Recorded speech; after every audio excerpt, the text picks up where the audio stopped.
Assalamualaikum warahmatullahi wabarakatuh. Waalaikumsalam warahmatullahi wabarakatuh. Bismillahirrahmanirrahim. Wa inna tanal jabal qawmun annahu dhillatu wa tanmu'annahu wa takmini kullu ma tasakun. Bismillahirrahmanirrahim. Wa inna tanal jabal qawmun annahu dhillatu wa tanmu'annahu wa takmini kullu ma atainakum bi quwwati wa ma fi la'allakum tattaqun. Bismillahirrahmanirrahim. Wa inna tanal jabal qawmun annahu dhillatu wa tanmu'annahu wa takmini kullu ma atainakum bi quwwati wa ma fi la'allakum tattaqun. Raditu billahi rabban wa bil islami dinan wa Muhammadin nabiyyan wa rasulan. Rabbi zidni ilman nafi'an warzuqni fahma. Rabbi firli wa liwalidayya warhamhuma kama rabbayani shaghira. Allahumma sholli ala sayyidina Muhammadin bil qulubi wa dawaiha wa afiyatil abdani wa shifaiha wa nuril absari wa niyaiha wa ala alihi wa sahbihi wa sallim. Allahumma sholli ala sayyidina Muhammadin bil qulubi wa dawaiha wa afiyatil abdani wa shifaiha wa nuril absari wa niyaiha wa ala alihi wa sahbihi wa sallim. Allahumma sholli ala sayyidina Muhammadin bil qulubi wa dawaiha wa afiyatil abdani wa shifaiha wa nuril absari wa niyaiha wa ala alihi wa sahbihi wa sallim.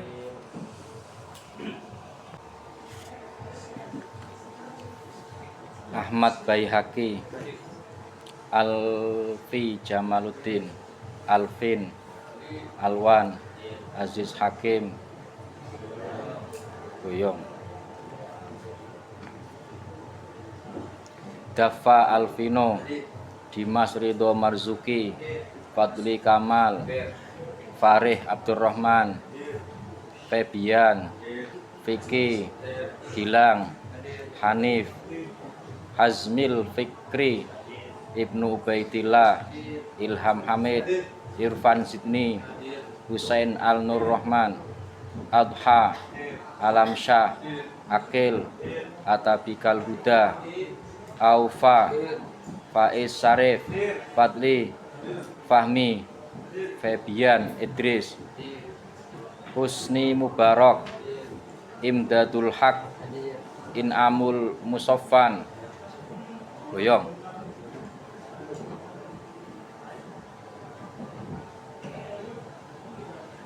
Jazilul Aufa, Hadik ada?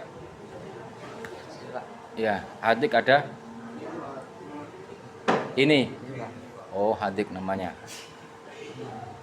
Haris, Khalilur Rahman, Lanal, Mirbat, Mukhtar, Munib Baihaqi, Muqaddam, Nailul Farohi, Nazar, Rizal, Syahroni, Saifuddin, Maulana Ishaq,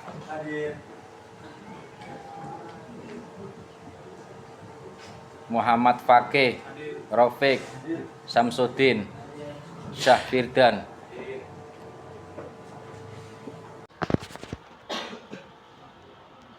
Bismillahirrahmanirrahim.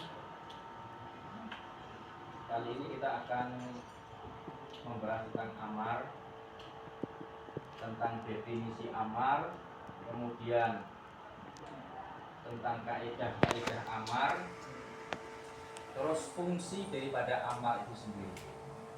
Silakan disimak di kitab masing-masing. Al-amru, amar adalah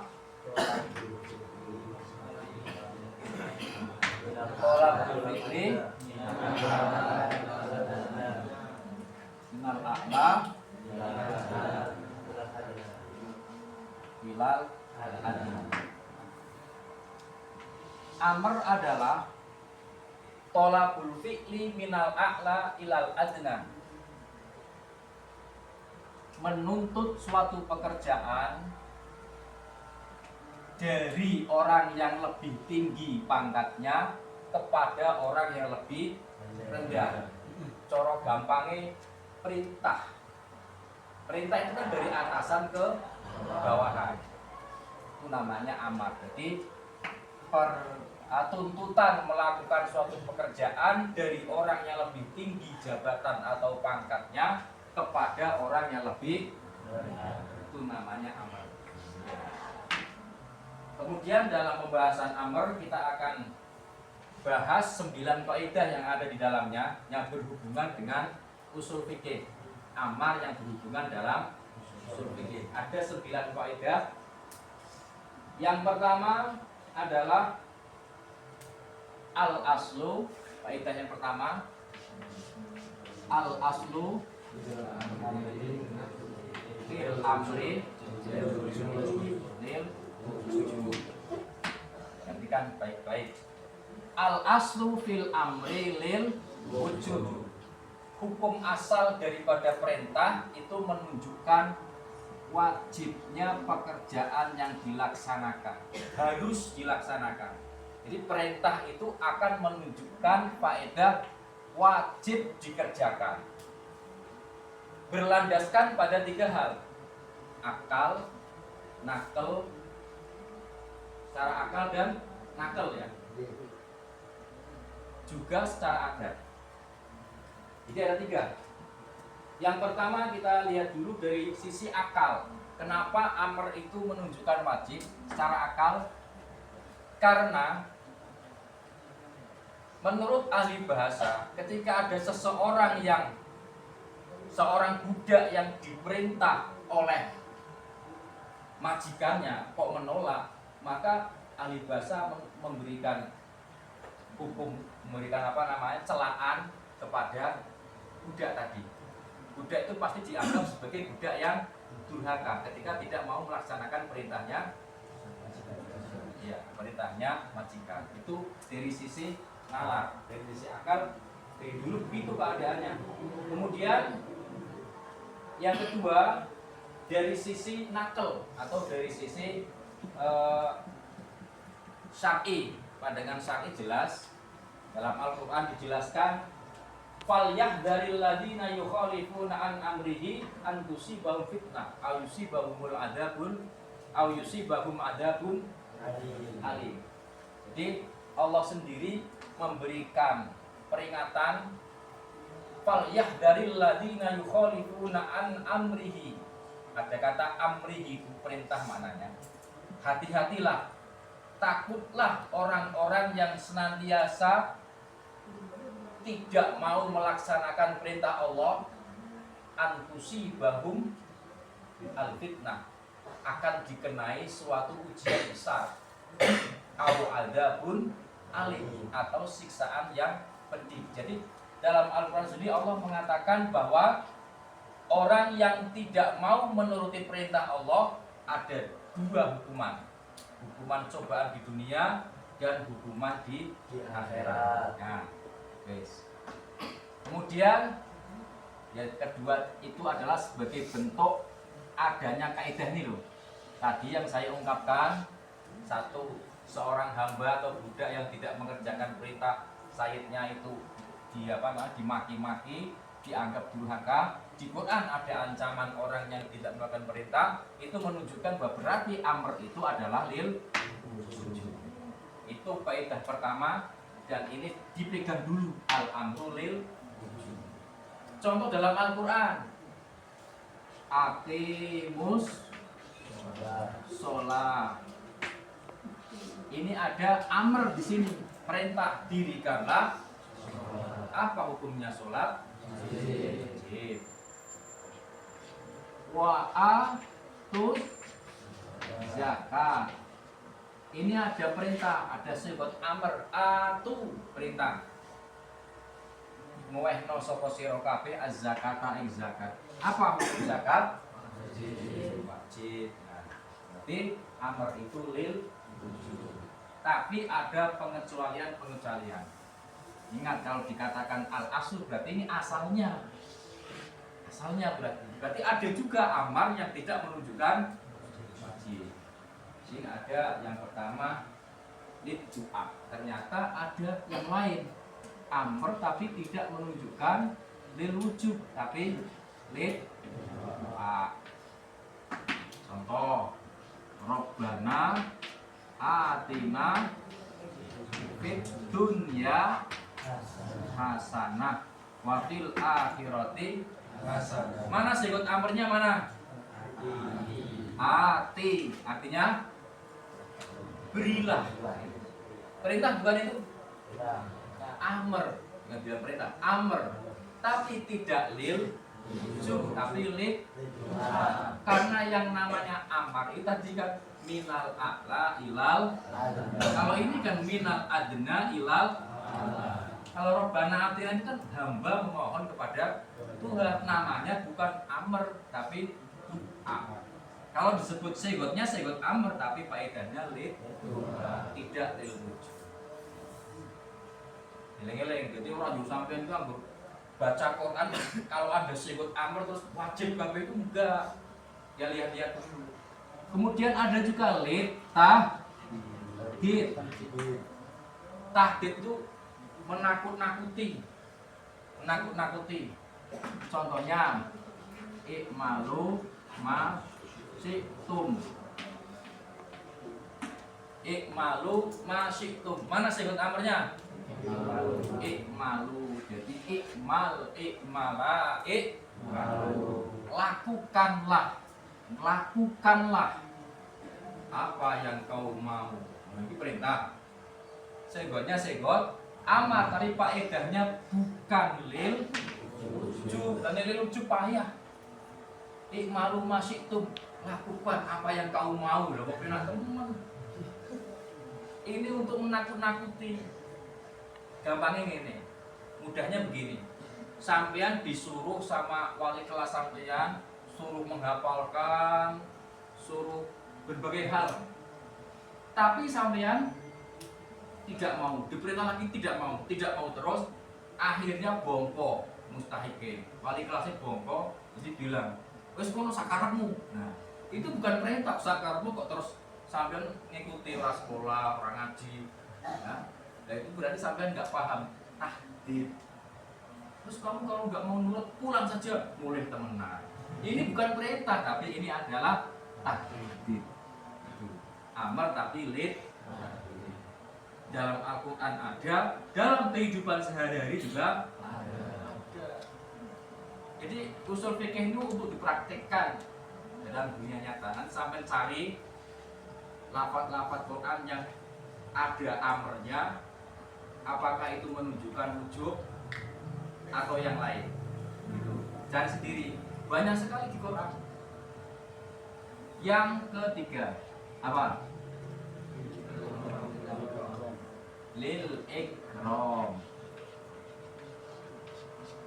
memuliakan. Contohnya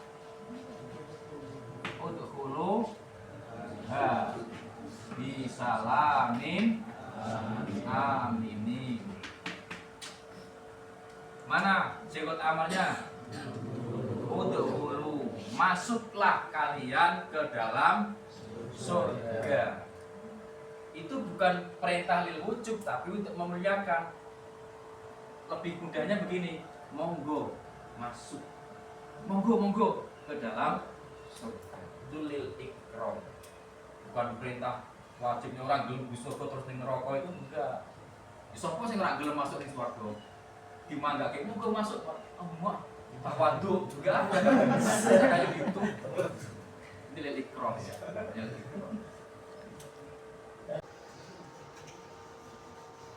Kaidah yang kedua.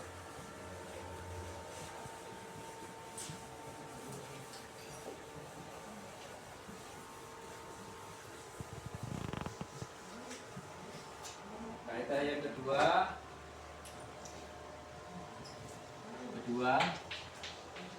al aslu fil amri mayat tadi at-tikrar. Hukum asal dalam amr tidak menuntut diulang kalikan. Saya ulangi, kaidah yang kedua, hukum asal pada amr atau perintah itu tidak menuntut dilaksanakan berulang kali. Karena apa? Tujuan amr itu hanya terlaksananya sebuah perintah, sebuah perbuatan yang diperintahkan. Ketika sudah selesai terlaksana, berarti sudah selesai. Bila yang tadi atik contohnya wa atimu al-hajjah wal umrotan. Contohnya benar ya? Sempurnakanlah haji dan umroh lillah. Ini ada perintah mana? Wa atimu, sempurnakanlah al-hajjah wal sempurnakanlah haji dan umroh. Perintah ini kalau sudah terlaksana, haji sudah sempurna, umroh sudah sempurna, dalam arti sudah selesai, tidak ada kewajiban haji lagi, nggak ada, hanya sekali saja. Karena pada asalnya amr itu layak tadi beda dengan perintah sholat. Kalau perintah sholat itu kan dibatasi dengan waktu. Ketika dalam hadis nih ya, ketika matahari tergelincir ke arah barat, maka sholatlah duhur, kan begitu. Laksanakan sholat, kan begitu. Ketika bayang-bayang benda lebih panjang daripada bendanya, maka lakukan lagi sholat asar. Ketika matahari terbenam, laksanakan sholat. Nah itu kan ada terus setiap hari kan. Zawal, matahari tergelincir ada nggak setiap hari? Ada, berarti duhur selalu ada. Artinya perintah sholat duhur yang hari kemarin ya cuma sekali itu, yang hari sekarang nanti ya cuma sekali itu, nggak terus sholat terus kan enggak. Jadi layak tadi adik ror. Kenapa sholat lima waktu kita laksanakan tiap hari? Karena tiap hari beda, perintahnya beda-beda. Perintahnya itu dibatasi dengan apa? Dilingkupi dengan waktu-waktu tertentu. Kalau begini sholat begini, kalau begini sholat begini. Makanya tiap hari dilaksanakan. Kalau haji enggak, ini seumur saja. Karena kita hidup di dunia ini hanya sekali, maka hajinya hanya sekali. Di akhirat nggak ada. Nggak tahu kalau diberita lagi nggak tahu. Tapi nggak ada ya. Ya itu al aslu fil amri layak tabiat. Dideleng-eleng terus ya. Kaidah ini dipakai terus karena dalam praktek apa namanya menggali hukum lewat Al-Quran hadis ini selalu mengikut kaidah-kaidah semacam ini. Kemudian yang ketiga, al aslu fil amri la yaqtabi al faul. Hukum asal dalam amr tidak menuntut dikerjakan secara langsung. Yang penting terlaksana, tidak harus segera. Misalnya saya perintah, kamu mandi ya. Ya pokoknya kamu mandi, entah nanti kapan, besok atau kapan, yang penting mandi. Kalau tidak ada pembatasan waktu, maka amr itu tidak menuntut dilaksanakan langsung atau segera. Karena sekali lagi tujuan amr itu hanya untuk hasilnya pekerjaan yang diperintahkan itu, bukan waktunya. Makanya perintah sholat itu datang pada malam Isra Mi'raj, ya kan? Iya enggak? Pagi subuh belum sholat kanjeng Nabi. Padahal sudah diperintah tadi belum sholat. Kenapa? Ya kan belum tahu cara sholatnya seperti apa. Nanti di bawah, kaidah bawahnya akan ada lagi ya, yang keempat. Jadi kanjeng Nabi Isra Mi'raj mendapat perintah sholat 5 waktu, subuhnya belum sholat subuh. Kenapa? Karena belum diberitahu cara mengerjakannya.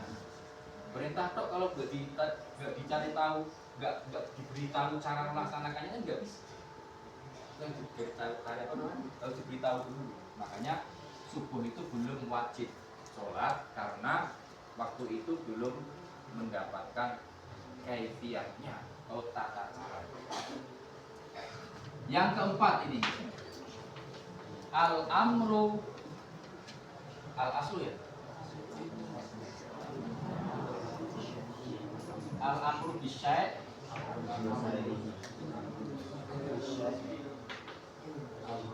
amron biwasa ilihi. Jelas ini. Memerintahkan sesuatu berarti memerintahkan wasilah dari sesuatu itu tersebut. Misalnya sampai diperintah, ini kan ada apa namanya, ya ada dipandang dari sisi syar'i, ada akli, ada juga ada secara urfi. Jadi perintah itu nanti ada yang syar'i, ada yang secara akal, ada yang secara adi, itu nanti beda-beda. Contohnya ada semua ya di sini. Bahwa perintah pada sesuatu itu berarti memerintahkan wasilahnya atau perantaranya. Contoh yang ada, yang urfi contohnya. Kalau sampean diperintah naik ke atap rumah, ya, berarti sampean juga diperintahkan untuk mencari alat yang digunakan untuk naik tangga itu. Karena apa? Sampean nggak bisa terbang atau apa saja alatnya, pokoknya sampean diperintah itu gendengnya bocor, naik ke perbaiki sana. Apa yang sampean cari? Tangga kan? Ambil tangga dan ambil genteng naik. Nah itu tangga itu namanya wasail. Itu yang ada. Kemudian yang syar'i contohnya aqimus sholat. Kita diperintahkan untuk sholat. Sementara dalam sholat itu ada syaratnya harus suci. Suci dari hadas dan suci dari najis. Misalnya suci dari hadas dulu. Suci dari hadas kecil itu apa? Wudu. Kalau orang tidak wudu sholat sah enggak? Berarti perintah sholat itu sekaligus perintah wudu. Karena wudu itu adalah wasilah untuk bisa melaksanakan sholat. Sehingga orang yang tidak berwudu berarti belum melaksanakan sholat. Makanya wudu itu menjadi wajib karena sholatnya itu adalah wajib. Sementara sholat nggak bisa terlaksana tanpa adanya wudu. Yang secara akal ada kayaknya ya. Contohnya, sampean tak perintah untuk menghadap ke sini. Berarti perintah ini juga mengandung wasilah. Perintah wasilahnya apa? Ngungkuri kono. Sampean saya suruh menghadap ke barat. Berarti sampean juga diperintahkan untuk membelakangi timur. Itu pasti secara akal. Gak mungkin sampean menghadap ke sini bareng dengan menghadap ke sana. Bisa gak? Gak bisa. Secara akal pasti kalau sampai saya suruh menghadap ke barat, berarti sampean diperintah untuk membelakangi timur. Nah, itu namanya al-amru bisyai' amrun biwasail.